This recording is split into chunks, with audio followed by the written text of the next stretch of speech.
It's impossible. It's not fair. It's not fair. Not fair.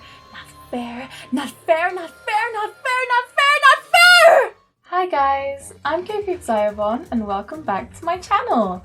Thank you all for checking out my first Danganronpa video. If you haven't, then the link to it will be in the description. I said I would be releasing part 2 pretty soon, so here it is. Yippee! Before I get started, I just want to let you all know that I now have channel memberships on my channel. Some of the perks of being a Super Xiastar include exclusive emotes, community posts, streams, and you get a shout out in my videos. Speaking of, thank you to these Super Xiastars for supporting me. It really means so much to me, and hopefully there'll be a lot more of you in the near future. With that being said, let's get into it. Super Danganronpa 2 Goodbye Despair has a bright and relaxing tropical island setting, a new mascot character, and another great soundtrack. The cast, though, is very imbalanced compared to its predecessor. Danganronpa 2's cast, specifically its female characters, feel more hollow compared to Danganronpa 1 girls. Don't get me wrong, there are a couple female characters in this game that I think are really great, but unfortunately I could not say that about all of the characters. Throughout this video, I'll be discussing the events of the game, so if you don't want any spoilers for Danganronpa 2, then pause this video and watch it after you finished it. So, do the girls of Jabberwock Island feel as well written as the male characters? Or did Danganronpa's writing quality take a nosedive in the sequel? Let's start with the pink and white bunny, Usami. Those are still lies! This is the first time I'll be talking about a non-human character, so I'm looking forward to exploring her role in the story. Usami was created using Chihiro's research into AI, so she can act as an observer in the New World program, a virtual reality created to help those with trauma develop new, positive memories that would replace the traumatic ones. As an observer, her role was to make sure that the individuals inside of the program were all on the right track. This can be seen at the beginning of the game. She introduces herself to the class as their teacher and she reassures the students, telling them that they were on a relaxing school trip. This changes when Monokuma swoops in, breaks a stick, and forces her to become his sidekick. To rub salt into the wound, he renames her Monomi, solidifying her role as his punching bag in this killing game. For the rest of the game, Monokuma uses Monomi as a comedic accomplice, and because of this, the students believe that Monomi is on Monokuma's side. The students are quick to distrust her, which is really sad, as she always had their best interest in mind, but regardless, there was nothing she could do to help them. Throughout the game, she tries her best to help the other students, though because of her meddling, this eventually gets her and Chiaki executed, as she was the one that released Kamido from his bindings in Chapter 5. Throughout the 5th trial, Monomi does her best to defend Chiaki, but due to her diary, her lies are exposed. I find this part to be really interesting, as Monomi is so desperate to protect Chiaki that she would be willing to lie to protect her. And those lies could have gotten the surviving students killed. It's specifically against her programming to try and cause harm towards the students, but this just shows how much she cares for Chiaki. I find their friendship to be very sweet. Even though they only have this bond as they are both observers of the program, you can tell that they genuinely care for each other. Usami's last appearance in this game is at the end of the final trial, where she swoops in to destroy AI Junko for good. While the monocubs from V3 made me want to pull my hair out of my scalp, I think Usami was a great addition to Danganronpa 2. She was mostly used as the straight man in Monokuma's comedy routines, or just his punching bag in general, but she raises a lot of questions about the killing game to the player. Why did she exist? How is she and Monokuma connected? And so on. While I struggle to take her seriously sometimes, as she's literally a pink and white rabbit, I think she adds more to the game than you would think. She is the one who introduces the students and the player to Jabberwock Island, which sets the tone for the rest of the game. That being said, I do wish that she was more involved in the main story, though I enjoyed her presence whenever she was on screen. I love her magical girl aesthetic, and after writing the script for the video, I definitely appreciate her more than I did before. Plus, she's got her own mini side game thing, which is pretty slay. Let's now discuss the female students of the 77th class, starting with the ultimate photographer, Mahiru Kozumi. Huh? What does that mean? Mahiru is a kind, headstrong individual who is mostly remembered for being rude towards her male classmates and her involvement in the Twilight Syndrome murder case. Her mum was a war photographer who specifically took pictures of the rare moments when the soldiers were at peace. Mahiru was inspired by her mum's work, and she decided to follow in her footsteps and also become a photographer. As her mum was always travelling for her job, Mahiru was left at home with her dad. Even though he was unemployed, he he wouldn't help Mahiru with any of the chores around the house, and because of this, Mahiru wasn't able to travel the world to improve her photography skills, as she had to take care of her dad. This is probably why she is sterner with her male classmates. Mahiru joined the photography club at her middle school, and it was through this club that she met her friend Sato. Natsumi Kuzuryu, the younger sister of Fuyuhiko, was also in this club and quickly became jealous of Mahiru's skills. Sato noticed this, and the two were quick to become enemies. This, of course, ended in tragedy. While she doesn't play a starring role in Chapter 1, the pictures she takes of the group at the party are later used in the trial to reveal Komaido's plan to murder. In Chapter 2, Fuyuhiko gives her pictures that he had won by completing the Twilight Syndrome murder case game, the motive for the chapter. The pictures clearly had some of their classmates Mikan, Hiyoko, and Ibuki, but there was also a picture of the victim, Natsumi, dead in the music room. Shocked by these images, Mahiru plays the game for herself. Horrified by the game's contents, she tries to gather the other students involved in the game so they could try and figure out what exactly went down. Only Hiyoko showed up, and the two discussed what happened in the game. Peko eavesdropped on this conversation and decided to intervene with their plans to meet at the beach house by giving them fake messages. Hiyoko's note told her to arrive at 2 PM, while Mahiru's was at 2:30. Mahiru arrived at the correct time, but unfortunately, she was met with a bat to the head by Peko. And with that, Mahiru became the second victim. I like how her talent was used in the first case, but I wish it was used at least once more before her death. It's difficult, as while I think it's clear that Mahiru was always meant to be an early victim, I feel like her talent could have been used in an interesting way in future cases. But regardless, I really like the Chapter 2 case. Unfortunately, Mahiru is very overshadowed by Fuyuhiko and Peko in this chapter. While it would have been cool to see her live longer, I'm not sure who I would have had in her place. Nekomaru maybe? Sorry Nekomaru stans. I think she's a unique character who is easily forgettable due to her lack of screen time, but that doesn't mean she's a badly written character. In an eccentric cast like this one, it's no surprise that she fades into the background, but this already shows how imbalanced this game's cast is. Mahiru is an interesting character who had potential to shine, but missed the mark in this game. Now, let's move on to her killer, the ultimate swordswoman, Pekoyama. For someone who insists he's not the killer, you are quite nosy. Peko has worked for the Kuzuryu clan since she was a baby, and was raised to become a skilled swordswoman and bodyguard for the family heir Fuyuhiko.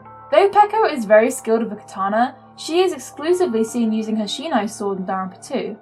Due to her upbringing, she believes that her only role in life was to be a tool for Fuyuhiko, one that would fulfill his every request. As a result, Peko appears to be very stoic and she struggles to physically express her emotions. As the two had grown up together, they both had started developing feelings towards each other, but neither of them confessed these feelings. Before the killing game, Fuyuhiko wanted to keep their relationship a secret and to pretend that they had only just met. Peko complied, though of course the truth was revealed in the second trial. As mentioned in Mahiru's section, Peko helped Fuyuhiko to avenge his sister by making Fuyuhiko and Mahiru arrive at the beach house separate times. Fuyuhiko was the one who tried to kill Mahiru, but Peko swiftly finished her off before he could, making her the Blackened. After Fuyuhiko leaves the crime scene, Peko gets to work. She leaves the cartoony mask and some gummies at the scene, the former to hint at the serial killer's sparkling justice, and the latter to incriminate Hiyoko. Peko places Mahiru's body on the door facing the diner, making Hiyoko run onto the beach and leave her footprints. Peko washes off Mahiru's blood with a bottle of water and escapes through the window in the bathroom using her sword as a steps tool. Afterwards, she arrives at the diner, securing her alibi. Peko's plan went perfectly, and it was only due to the small mistakes such as her using the wrong gummies to frame Hiyoko that she ended up getting caught. As a desperate final move in the trial, she pretends to be the serial killer of Sparkling Justice, a nod to the reveal of Genocide Show in the first game's second trial, and the other students vote for her. After it's proven that she isn't actually Sparkling Justice, she drops a facade, revealing that her plan worked. As she only sees herself as Fuyuhiko's tool, she believed that he was the Blackened even though she was the one who actually killed Mahiru. However, Fuyuhiko denies this and finally tells her that he always saw her as her own person and not his tool. And thus, Peko is the true Blackened. After saying her final word to the group, Peko is prepared to face her execution, but this resolve is broken when Fuyuhiko cries, begging her to not leave him. Peko, overwhelmed by his words, cries alongside him, and for the first time in their lives, they both truly understand each other. In Peko's execution, One Woman Army, Peko is being puppeteered by Monokuma, As she destroys robot after robot, Fuyuhiko gets closer. When she slices through one of the robots, she accidentally damages Fuyuhiko's right eye.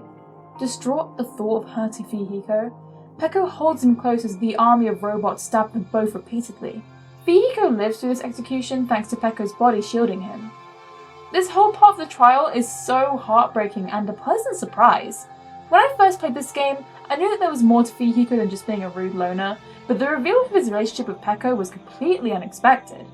I tend to find plot twists really 50-50. They're either really good and recontextualize the story in a great way, or just a big disappointment, and this one is certainly the former.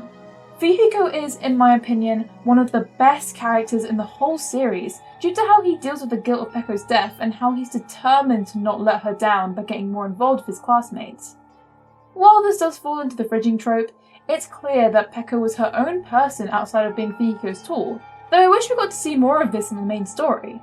Her death changed Fuyuhiko for the better, but as a result, it stunted her own growth as a character.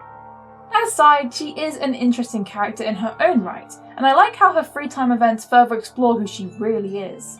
I think Fuyuhiko does overshadow Peko here, but that doesn't mean that she isn't a good character.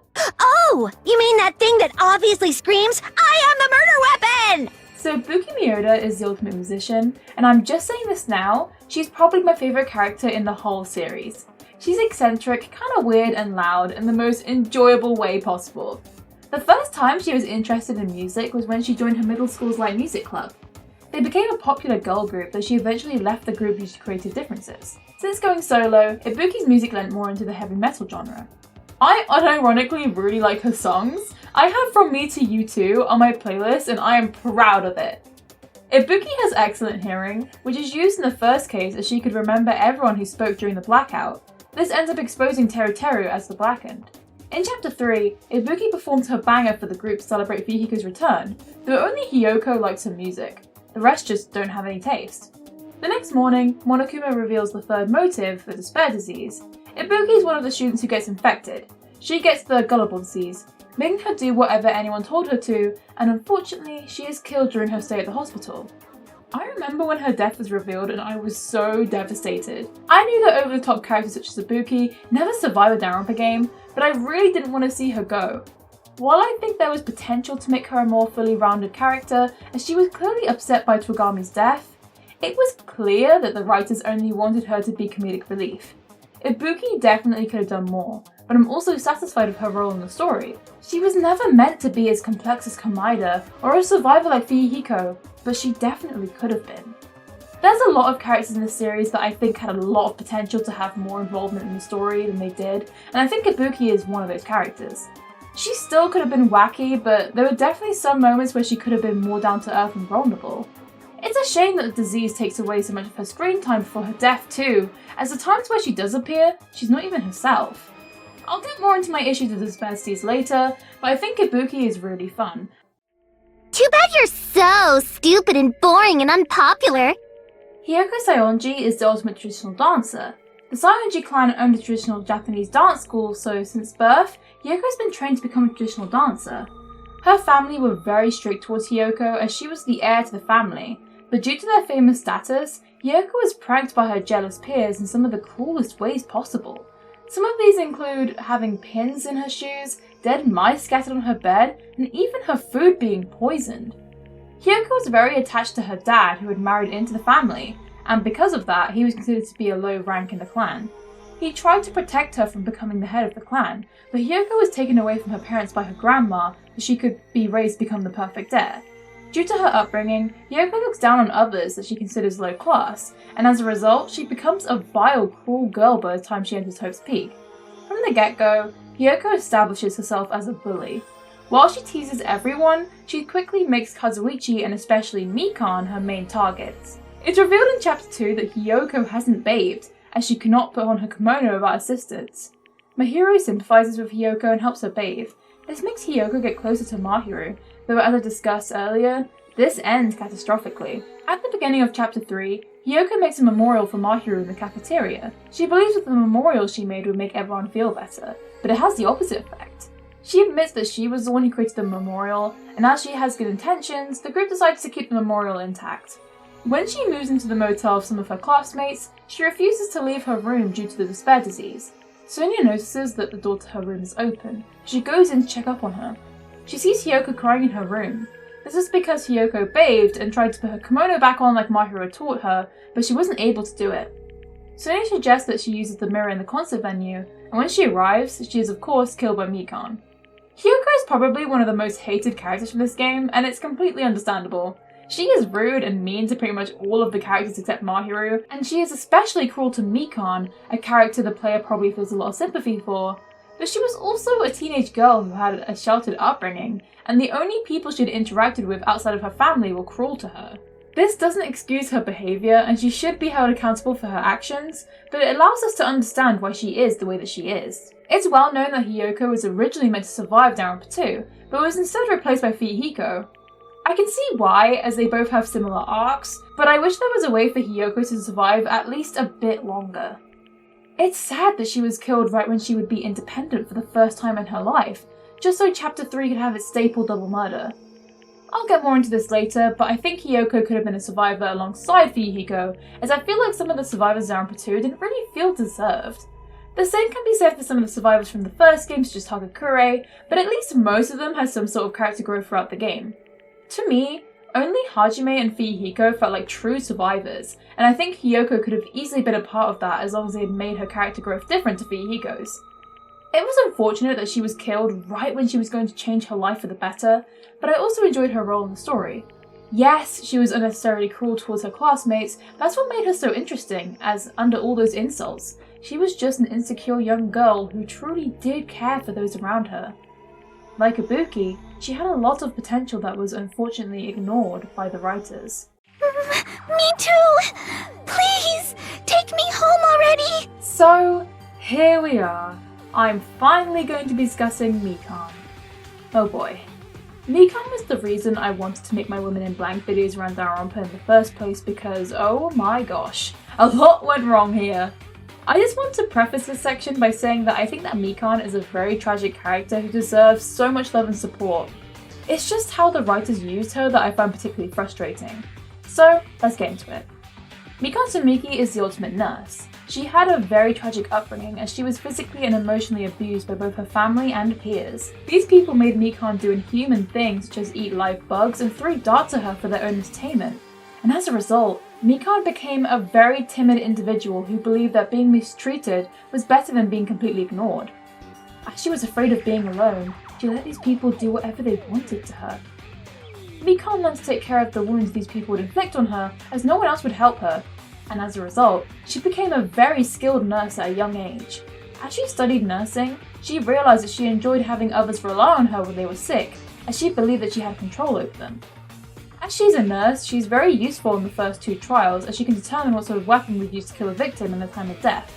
Unfortunately, she is also remembered for her compromising positions, specifically the one that was used as evidence in the first case. In Chapter 3, Mikan takes care of all the students infected with the despair disease at the hospital. As a result, Mikan herself catches the disease. She remembers that she was a remnant of despair.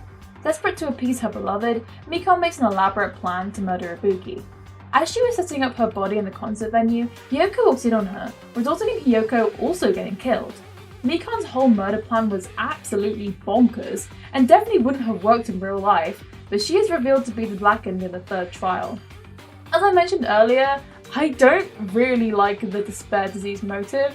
I just think it's a really bad motive, if I'll be honest. To me, it's just an excuse to bring in the remnant of despair thing early, but I think they could have done it in a much more natural way. I do like how she lies to the group about how Ibuki was killed, as it shows how much they relied on her during the trials. As there's already so much going on with her character, it's easy to forget how intelligent she is. Especially as she's pretty much the only reason why I survived the first trial thanks to her autopsy. Now, what I really dislike about Mikan is how the writers treat her like a joke. The compromising positions are used for humour, she's objectified for fan service, and that just a tip line from Despair Arc is just absolutely disgusting. Mikan is a tragic character, one that if treated with respect by the writers, could have been a really compelling survivor, or maybe she could have even been a sidekick to Hajime. Similarly to Saiharu's development in V3, Mikan would have started off as a quiet and timid girl, and through her involvement in the trials, she could have gained more confidence in herself, and then finally, she would understand that she deserves the same respect that everyone else does. This hypothetical reminds me a bit of Anne from Persona 5, and now that I think about it, they do have a lot of similarities. It's just so sad that Mikan was never able to find her own self-confidence like Anne did. I know I've been saying this a lot in this video, and believe me, I will also be saying this in the V3 video. Mikan really did have a lot of potential, but instead of being treated like Hiyoko or Hajime, she was objectified for fan service and humour. She reveals her motive for killing at the end of the third trial, hinting at the true identities of them being remnants of despair. In Mikan's execution by Ouchies, Monokuma injects a giant arm that Mikan is sitting on. The arm then shoots off into the sky, and that's about it. That's the best we could come up with for the ultimate nurse. It would have been interesting if she was in a room with multiple patients and she had to try and heal all of them. Then maybe she could have suffocated all the bodies of her patients or something, as it would have worked very well with her character and would have been way more interesting than whatever that was. Mikan is such a tragic character who could have really been compelling, but in the end she was just used by the writers to introduce the remnants of despair twist, and that was about it. While I don't think the writers had to necessarily make her an important character, she did not deserve to be treated the way that she was by them. Let me know what you guys feel about this in the comments. I feel like Mikan is pretty much a masterclass on how to reduce an interesting character to an outlet for fan service. Now that I've gotten that out of my system, it's time to talk about most people's best girl from this game, Chiaki Nanami. Hey, that's wrong. Just kidding. Chiaki is the ultimate gamer who, like Usami, was an AI created for the Neo World program. She is a cute, quiet girl who's usually either playing games, fangirling over games, or having a nap. Same, bestie. For pretty much the entire game, she acts as Hajime's main support in investigations and trials, though it's clear that her role is very different from Kirigiri's in the first game. She never fully takes the spotlight, instead guiding her classmates onto the right path, which is probably due to her role as an observer. She consistently helped Hajime solve the cases in each chapter, including Chapter 5, the trial where she's the Blackened. When Chiaki realizes the truth of Kamaida's plan, she accepts this and tries to make her classmates accept it too.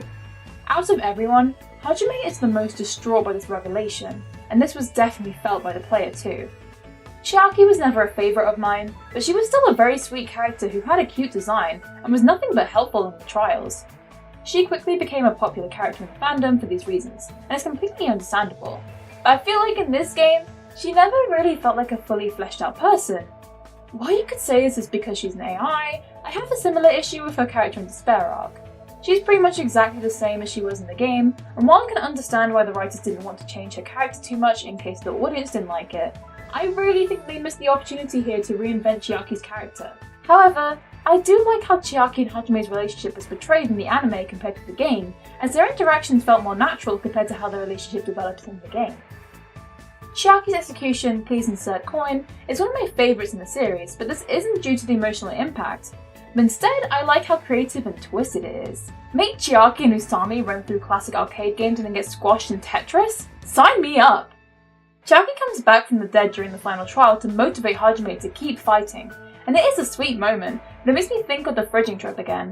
While I can forgive it with Peko, as her character is all about finding her sense of herself and individuality, Chiaki was literally made to assist her patients, or in this case the students, in the New World program, so her sacrifice doesn't have as much of an impact as, in her mind, she is fulfilling her role in the program by keeping the rest of the students safe. While I do wish that Chiaki's character was explored further in Despair arc, I think she worked really well in Danganronpa 2. She is a simple character who is easily lovable, and because of this, she was well liked by the player. So all in all, she was a very successful character who helped Hajime grow emotionally strong enough to take on the final chapter. I just wish that there was more to her, especially as she's considered one of the main characters in the series as a whole. No complaining, let's just settle this with our fists! Akane Owari is the ultimate gymnast. She grew up poor, and death was a familiar sight in her childhood, to the point where she didn't want to make close friends, and she didn't want to get attached to anyone, as for all she knew, they could have been the next person to lose their life. She loves food, as growing up, she had to scavenge on the streets so she could feed herself and her siblings. As well as this, she would sit in places such as libraries in winter and summer, as it would have air conditioning and a bathroom, which she did not have access to at home. She is the oldest of many siblings and as a result, had to work from an early age to support her large family. Even though it was hard work, Akane became independent at a young age, and it was due to her job as a waitress that she ended up becoming a gymnast. Similarly to Mikan, Akane was sexualized in her adolescence, and this continues in Danganronpa 2, though it's definitely more dialed down compared to Mikan's fan service. Throughout the game, Akane is shown to be distrustful of others, though she's still cooperative with the group and doesn't isolate herself like Hiyoko does. She does get close to Nekomaru Nidai, the ultimate team manager, and the two bond by fighting each other. Akane challenges Monokuma to a duel in Chapter 3, though before she can get harmed, Nekomaru steps into the line of fire and takes the blow for her. Akane is distraught that her actions led to someone else getting harmed, but of course Nekomaru comes back as a robot, so everything's fine? I guess? I'll be honest, I was never that invested in their relationship, so while I think Nekomaru's sacrifice is a great moment, it's kind of ruined by the fact that he does come back, even though he's not fully human anymore. I think this is really interesting for Akane's character, as for her whole life, she was the one struggling to get by so she could support her siblings, and never before had she been on the receiving end. And now that she is, she cannot help but feel guilty. Apart from this moment, Akane tends to blend into the background for me, which is a shame, and her childhood in particular is so interesting, but it's clear that the writers just didn't really know what to do with her. This is obvious by her design. It doesn't even resemble gymnastics in the slightest, and instead emphasizes her large assets, which to me suggests that she was meant to be this game's version of Asahina, but it just doesn't work. I respect Akane's work ethic and how she still keeps going, even if the odds aren't in her favour. But all in all, she isn't that relevant to the main story, and apart from Nekomaru's sacrifice, we don't really see any complex emotions from her. While she does struggle in the final trial, so did the rest of the students, so this was the only moment where her emotions were put in the spotlight, and unfortunately for me, it missed the mark. She did have a presence in every chapter, but I wish she was more involved in the main story. Pardon me. Can I say something, please? So our final female member of the 77th class is Sonia Nevermind, the ultimate princess. Sonia is the princess of Novoselic, a small fictional country in Europe. While she had an upbringing befitting a royal, she was very lonely and didn't have any friends. She decided to travel to Japan as she was fascinated by Japanese culture, and this resulted in her being scouted for Hope's Peak. As mentioned in previous sections, Sonia was the one who realised that Peko wasn't actually sparkling justice thanks to her knowledge of serial killers, and she was the one who recommended the mirror in the concert venue for Hiyoko. Throughout the game, Kazukichi has a big crush on her, but she's clearly not interested. She instead develops a close bond with Gundam, most likely due to the fact they both like darkness within darkness.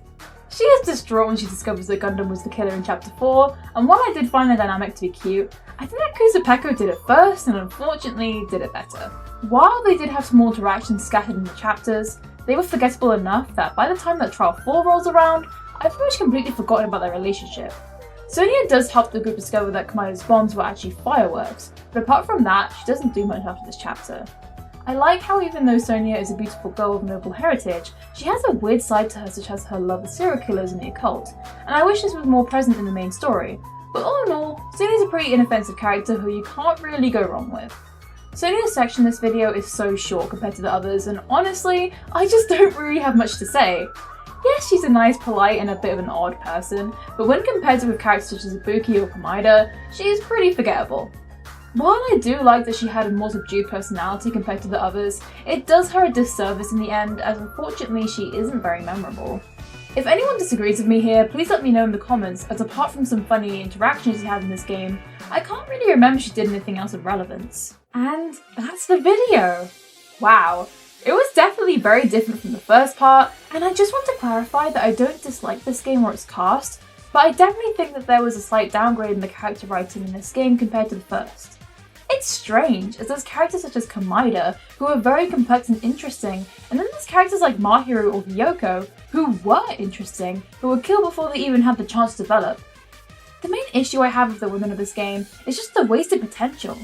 Characters such as Mikan, Peko and Hiyoko had so much going for them, but it just wasn't really utilised.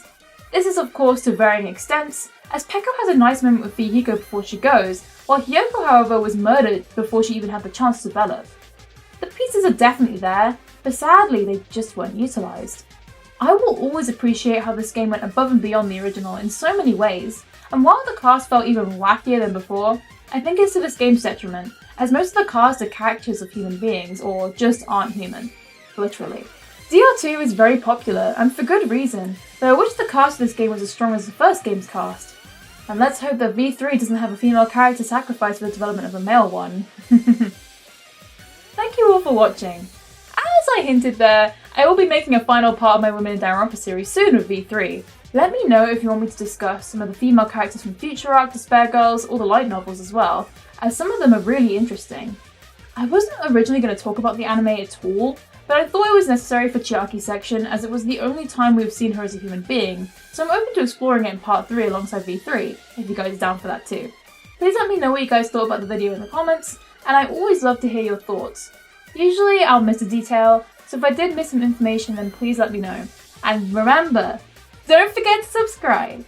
Thanks again for watching the video everyone, and I hope to see you soon, and I hope you have an amazing day. That's not despairful. Bye bye guys! 味気ない、つまらない世界の端潤すあなたは誰目の前まくられてゆくの振られない未来昨日だった世界は予定調はばかりだけどまた絶望希望すれすれ紙一重それも愛しいんだ見えないとしても暗がりそっと君の手を引いて